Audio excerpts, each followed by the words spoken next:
Les secrets ne restent pas secrets quand on continue à jeter des bûches sur le feu. Elle pensait pouvoir se jouer de moi. Mais j'ai tout détruit. Ma copine et moi étions ensemble depuis 7 ans, mariés depuis 4. Nous avons emménagé dans un nouvel appartement dans une ville agréable il y a quelque temps, pensant que c'était un nouveau départ. L'appartement était sympa, 2 chambres, un balcon, bien situé. Nous avions un compte épargne commun que nous avions constitué pendant des années, avec l'intention de l'utiliser pour un grand voyage à l'étranger. Tout le monde pensait que nous avions réussi. On plaisantait sur le fait que nous étions le couple qui ne se disputait jamais, toujours sur la même longueur d'onde. Je le pensais aussi, jusqu'à ce que tout parte en vrille. Rapidement, j'ai commencé à remarquer que quelque chose n'allait pas. Elle me racontait tout. Des bêtises comme ce qu'elle avait mangé au déjeuner ou si elle croisait un chien bizarre en rentrant, mais ensuite elle s'arrêtait net. Elle rentrait à la maison, prononçait à peine un mot et se dirigeait directement vers son téléphone. Je lui demandais comment s'était passée sa journée, et elle me répondait en un mot ou haussait les épaules. C'était comme vivre avec une inconnue. J'essayais de faire comme si de rien n'était, pensant qu'elle était peut-être stressée, mais ça n'arrêtait pas de s'empirer. Son téléphone était devenu sa bouée de sauvetage. Elle le verrouillait dès que j'entrais dans la pièce, prenait des appels dans l'autre pièce et fermait la porte derrière elle. Je savais que quelque chose clochait. Elle n'avait jamais été comme ça auparavant. Et puis il y avait les nuits tardives. Elle rentrait des heures après l'heure prévue, prétextant faire des courses ou retrouver une amie. Une fois, elle n'a même pas cherché d'excuses, est entrée à 22 heures et a fait comme si c'était normal. La goutte d'eau qui a fait déborder le vase, c'est quand mon pote m'a pris à part. Il avait l'air mal à l'aise, comme s'il ne voulait pas être celui qui dirait ça. Il m'a dit l'avoir entendu au téléphone dans un café quelques jours plus tôt. Elle riait, parlait de discrétion et a mentionné un certain Ryan. Il ne voulait pas tirer de conclusions hâtives, mais il pensait que je devais le savoir. J'ai eu un pincement au cœur.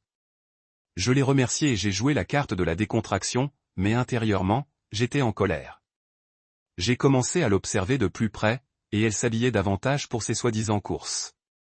Nouveau parfum, vêtements plus serrés, tout le tralala. Un soir, elle est rentrée et je jure que j'ai senti une odeur d'eau de Cologne sur elle. Pas la mienne. Je n'ai rien dit, j'ai juste classé l'information. J'avais besoin d'une preuve avant de faire quoi que ce soit. J'ai eu ma chance quand elle a laissé son ordinateur portable ouvert. J'ai ouvert sa boîte mail. Elle est restée connectée. Elle n'a probablement pas pensé que je vérifierais. C'était là. Une discussion avec un certain Ryan. Des messages dragueurs, un rendez-vous prévu dans un bar et un reçu d'hôtel datant d'une semaine. Mes mains tremblaient. J'ai fait une capture d'écran de tout. Je me l'ai envoyé par email et je me suis déconnecté avant son retour. Je ne voulais pas qu'elle sache que je la suivais déjà. J'ai attendu quelques jours, préparant mon déménagement. Elle est rentrée tard encore, cette fois avec une histoire à moitié cuite sur une aide à un ami. J'en avais assez. J'ai imprimé les captures d'écran et je les ai disposées sur la table de la cuisine comme une scène de crime. Quand elle est entrée, je lui ai dit qu'on devait parler. Elle a vu les papiers et s'est figée. Je lui ai demandé qui était Ryan. Elle a essayé de faire l'idiot, disant que c'était juste un ami et que j'exagérais les choses. Tu vas vraiment me mentir en face? J'ai les emails, les reçus d'hôtel.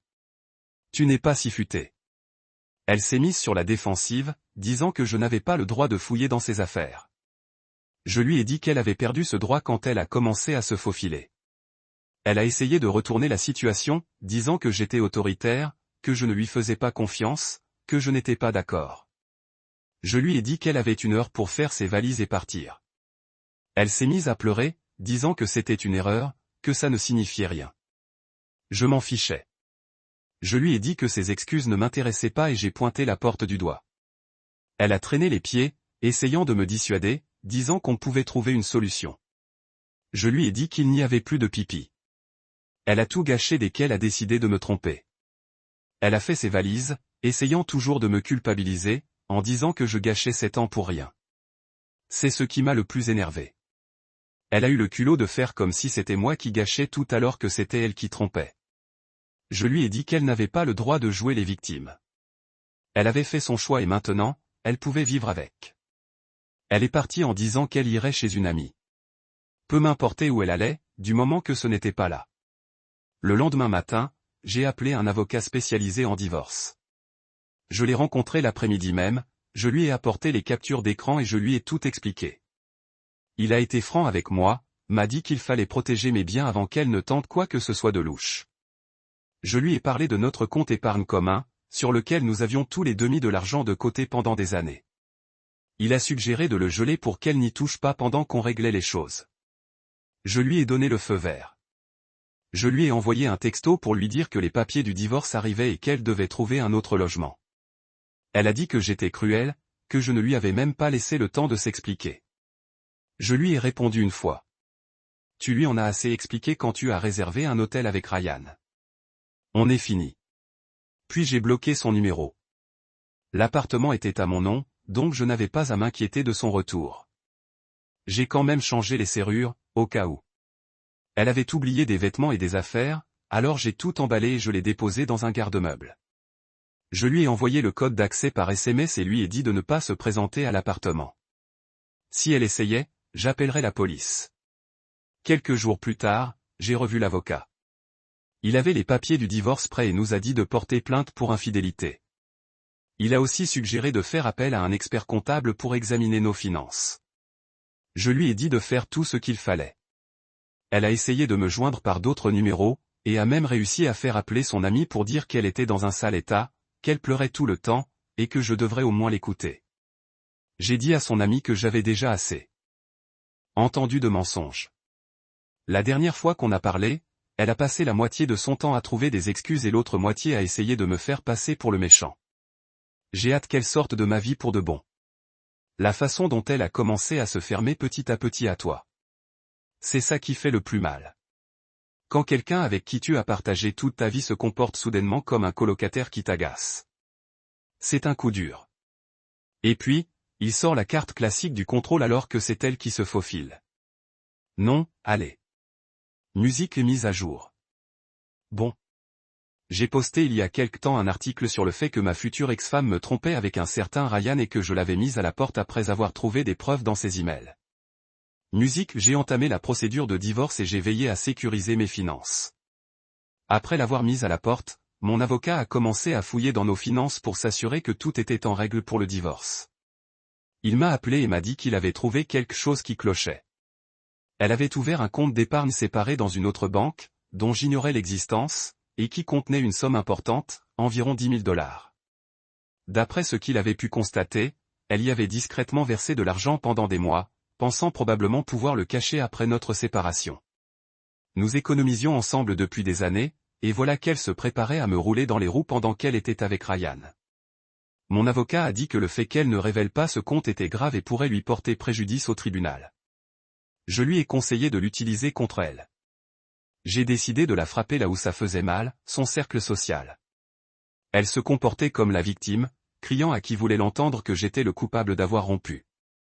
J'ai constitué un dossier avec les captures d'écran des emails, le reçu d'hôtel et un bref résumé de sa liaison. Je l'ai envoyé anonymement à quelques amis et à la famille de Ryan dont j'avais trouvé les contacts en ligne.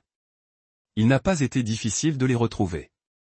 Quelques jours plus tard, ma copine m'a dit qu'elle s'appelait Mud avec l'équipe de Ryan. Ils ont arrêté de lui parler et même Ryan a commencé à la ghoster, probablement pour éviter les histoires. À l'audience suivante, mon avocat était prêt. Il a présenté les preuves de son compte caché, montrant comment elle planquait de l'argent sans rien dire à personne. Elle a essayé de faire tourner les choses en bourrique, prétendant que c'était juste pour ses dépenses personnelles et qu'elle ne pensait pas que cela avait d'importance. Le juge a ordonné le gel de son compte jusqu'à ce qu'il détermine ce qui constituait un patrimoine matrimonial. Elle est restée assise là, l'air d'avoir reçu un coup de poing dans le ventre. Après l'audience, elle a essayé de m'appeler d'un nouveau numéro. Je ne sais pas comment elle l'a obtenu, mais elle était désespérée. Elle m'a supplié de parler à mon avocat et d'obtenir du tribunal le dégel de son compte. Elle a dit qu'elle était fauchée, qu'elle dormait chez une amie et qu'elle n'arrivait pas à suivre. « Pourquoi diable vous aiderais-je » ai-je demandé. Elle s'est mise à pleurer, disant qu'elle ne voulait pas me faire de mal, qu'elle avait juste besoin d'une issue. Je lui ai dit qu'elle aurait dû y réfléchir avant de se mettre à faire des conneries. Elle a essayé de retourner la situation, en disant que j'étais cruel et que je lui gâchais la vie. Je l'ai coupé et lui ai dit qu'elle avait fait pareil en choisissant son partenaire plutôt que notre mariage. J'ai raccroché et bloqué le numéro. Cet appel m'a fait redoubler d'efforts. Mon avocat m'a expliqué que le fait qu'elle ait caché son compte n'était pas seulement louche, mais aussi un parjure, puisqu'elle ne l'avait pas révélé pendant la procédure de divorce. Il a dit que cela pourrait ruiner ses chances d'obtenir quoi que ce soit à l'amiable. Je lui ai conseillé de pousser le bouchon au maximum pour qu'elle ne puisse plus faire de coups montés. J'ai contacté notre banque et j'ai fait geler notre compte joint. Aucun de nous ne pouvait y toucher tant que le tribunal n'avait pas tranché. J'avais déclaré mes propres économies légales. Donc, tout allait bien, mais je savais qu'elle comptait sur ce compte joint pour survivre, surtout avec son compte caché bloqué. Quand je lui ai parlé du gel, elle a pété les plombs.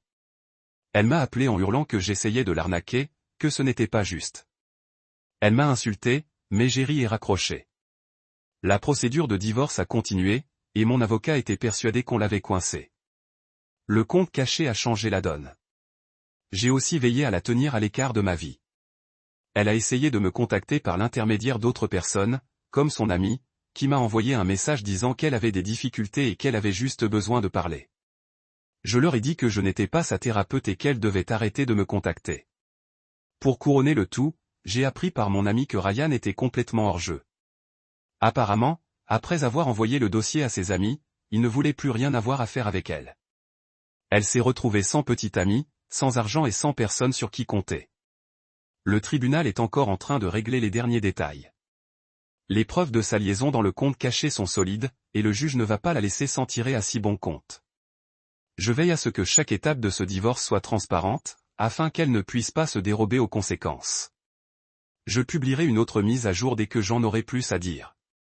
Merci pour votre soutien pour mon dernier message. Ça fait plaisir de voir que des gens me soutiennent. Ce compte d'épargne caché, c'est vraiment louche. Elle préparait sa fuite et pensait que tu te laisserais faire pendant qu'elle vidait ses économies communes et filait avec Ryan. C'est une blague. Il a plongé dès que les choses ont mal tourné. Elle s'est retrouvée ruinée et seule. Ne te laisse pas culpabiliser. Elle était déterminée à te faire avoir jusqu'à ce que les conséquences se fassent sentir. Tu te protèges juste toi et ce qui te revient de droit. Mise à jour. Ça fait un moment depuis mon dernier message. Le divorce a été pénible, mais c'est enfin fait. Et laissez-moi vous dire qu'elle ne s'en est pas sortie avec une belle mine. Elle a essayé toutes les ruses possibles pour s'en sortir, mais j'ai fait en sorte qu'elle assume. Voici comment tout s'est terminé. Après le gel de son compte caché par le tribunal, les choses ont bougé très vite. Mon avocat m'a tenu au courant, affirmant que son omission de déclarer ses 10 000 $ était une grave erreur de sa part. Nous avons insisté pour qu'elle ne s'en tire pas impunément. Les audiences de divorce étaient tendues. Elle essayait sans cesse de faire semblant, se faisant passer pour la victime. Rapidement, la date du procès est arrivée. Mon avocat m'a tout expliqué, les courriels prouvant sa liaison, le compte caché et comment elle prévoyait de m'arnaquer depuis des mois. Elle a encore essayé de jouer la carte de l'épargne personnelle, mais le juge n'a pas voulu la laisser faire. Il l'a accusée de parjure, purement et simplement. Son avocat a tenté de faire valoir qu'une partie de l'argent lui appartenait, mais les preuves étaient truquées contre elle. Le juge a statué que 75% de son compte caché constituait des biens matrimoniaux, ce qui signifie que j'en ai reçu 7 500 $. Le compte joint, que nous avions gelé, a été partagé à 80/20 en ma faveur à cause de sa malhonnêteté. Cela m'a rapporté 12 000 $ supplémentaires sur nos économies communes. Elle s'en est sortie avec des miettes, environ 3 000 $ au total pour les deux comptes. En plus, elle a été condamnée à une amende de 4 000 $ pour avoir menti au tribunal. Son avocat a tenté de lui faire payer sa pension alimentaire, arguant qu'elle avait besoin d'aide pour repartir à zéro. Mon avocat a rapidement mis fin à cette procédure, soulignant qu'elle avait un emploi et que ses actions la privaient de tout droit à une indemnité. Le juge lui a donné raison, et elle n'a rien obtenu. Elle a également dû prendre en charge la moitié de mes frais juridiques, y compris les frais de recherche de son compte caché. Cela lui a coûté 3 000 $ supplémentaires. Le temps que la situation retombe, elle était ruinée et furieuse. Quelques jours après le prononcé du divorce, elle m'a envoyé un email. Je ne sais même pas pourquoi je l'ai ouvert, mais j'imagine que j'étais curieux de savoir ce qu'elle avait essayé ensuite. Elle m'a dit qu'elle avait du mal à payer son loyer, qu'elle était coincée chez une amie et qu'elle avait besoin d'aide. Elle a eu le culot de me demander un petit prêt pour s'en sortir, en promettant de me le rembourser. Tu plaisantes. Tu m'as trompé, menti et essayé de me voler. Trouve-moi ça. J'ai appuyé sur « Envoyer » et j'ai transféré le courriel à mon avocate, au cas où elle essaierait de me faire une combine. J'ai appris par mon ami que Ryan était parti depuis longtemps. Apparemment, après avoir envoyé ses captures d'écran à ses amis, il a abandonné. Elle ne voulait pas être liée à son problème. Elle s'est retrouvée sans petit ami, sans argent et avec une réputation en berne. Mon ami m'a dit que son ami en avait assez qu'elle reste là, et qu'elle laissait entendre qu'elle avait besoin d'un appart. Pas de chance. J'ai changé de numéro de téléphone et bloqué tous mes réseaux sociaux. Elle n'avait aucun autre moyen de me joindre. J'ai entendu dire qu'elle avait dû déménager dans un studio bon marché dans un quartier difficile. Elle faisait des heures supplémentaires juste pour joindre les deux bouts. Et ses amis ont fini par lui dire de partir. Je ne connais pas les détails et je m'en fiche. Elle pensait pouvoir se jouer de moi, me mentir en face et repartir avec un arrangement confortable. Au lieu de ça, elle s'en sort à petit feu et je repars avec ce qui m'appartient. Je ne vais pas mentir, le divorce a été un coup dur. Ce n'est pas facile de se séparer de quelqu'un après 7 ans, surtout quand on pensait le connaître. Mais je ne vais pas m'apitoyer sur mon sort. J'ai pris ma part de l'argent et j'ai loué une nouvelle voiture, ce que j'envisageais depuis un moment. Je passe plus de temps avec mon pote et quelques autres amis, à boire des bières, à regarder des matchs, etc. C'est agréable de retrouver ma vie sans ces mensonges qui me pèsent. Elle a essayé une dernière fois de me joindre, laissant un message vocal sur le téléphone d'une amie puisque je l'avais bloquée. Elle a dit que j'avais une dette envers elle pour avoir pris ses économies et l'avoir déshonorée. J'ai dit à mon amie de supprimer ce message et de ne plus m'embêter avec ses bêtises. Elle essaie toujours de me faire porter le chapeau. Comme si c'était moi qui l'avais trompée et caché l'argent. C'est pathétique. J'en ai parlé à mon avocat et il m'a dit que si elle continuait à me harceler, on pourrait déposer une ordonnance restrictive. J'espère que ça n'arrivera pas, mais je suis prêt si ça devait arriver. Merci pour votre soutien pour mes derniers messages. Vous m'avez permis de garder les pieds sur terre. Je vous tiendrai au courant si quelque chose d'autre se présente, mais pour l'instant, j'en ai fini avec elle et je passe à autre chose. Elle a perdu ton temps et ton énergie dès l'instant où elle t'a trahi. Une nouvelle voiture, de bons amis, la tranquillité d'esprit, voilà une belle reprise. Tu as bien mérité ce nouveau départ. J'espère que tu continueras à en profiter. Et si jamais elle essaie de revenir avec d'autres histoires, on dirait que tu as les bonnes personnes pour y mettre fin rapidement. En avant, mec. Que ferais-tu si tu découvrais que ta partenaire cache de l'argent en secret tout en planifiant une vie avec quelqu'un d'autre? Dis-le nous dans les commentaires ci-dessous. Merci de nous rejoindre aujourd'hui sur notre espace. N'oubliez pas d'aimer, de vous abonner et d'activer la cloche de notification pour ne rien manquer de notre prochaine vidéo. À bientôt.